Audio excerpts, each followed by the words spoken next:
मान्छे नै ठिक छु। अब मेरो खुन चुसेर पुगेन तँलाई जाँड बनाएर छानेर खान्छेस? कस्तो सन्केर बोल्छौ रोन्डा, रिस उठ्दो। अनि तेरो बोल्ने ढङ्ग हुनु पर्यो नि त। बुढा जाँड छानिदिउँ खानुहुन्छ भन्ने हो कि तपाईँलाई जाँड बनाइदिउँ भन्ने हो? लु धेरै कुरा नगर है, धेरै कुरा नगर। अस्तिको पैसा थपक्कले यहाँ तिर्नु पर्ने। थोरै थोरै ऋण होइन, धेरै बसी तिर्ने होइन। अब वनको चरी बनैमा छ, तिरौला भन्ने मनैमा छ। थपक्क ल्याऊ। त्यही भएर मलाई यो रन्डाले पैसा काट भन्दाखेरि मलाई काट्नु मन लाग्दैन, खोज्नु मन लाग्दैन क्या। थपक्क ल्याऊ, भोलिसम्म म त मारि पो दिन्छु म त फेरि। अब के बेचेर ल्याउनु? 1-2 दिन पक भन्। अपुई हो, त्यसै त भन्दैन नि बुढापाकाले, छोरा मान्छेको फुट्टा नि आइमेको हो त नि भनेर। 1-2 दिन 2 दिन थपक्क ल्याऊ भन्दैछु नि म। कसरी हो मैले फुटानी लाएँ? हो त नि, हो भइरहेछ।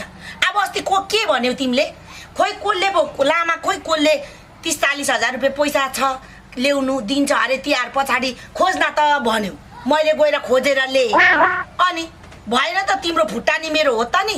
तिमीले फुटानी हाल्यो 30-40 हजार दिन्छ भनेर, मैले भने उही हो त नि मेरो बुढाले ल्याउँछ भनेर लिएर आएँ खोजेर। भयो त फुटानी र एकै रथका 2 पाङ्ग्रामा बुढाबुढी भनेको। तैँले तिर्दा पनि त हुन्छ नि। कति राख्छेस पोल्टामा लुकाएर? पैसाले अन्डा पार्दैन त। तैँले दिँदा हुँदैन? इस कहाँ हुनु? अहिले पोल्टो त हुँदैन। अचम्म, पैसा भए पो पोल्टो बनाउनु। 1 रुपियाँ छैन पैसा। म त भन्दैछु है, दक्षिणालाई तिमीलाई नै माग भनिदिन्छु। जे सिके गर। म त 1-2 दिन पर्खी भन्न, ब्याज थपेर दिन्छु।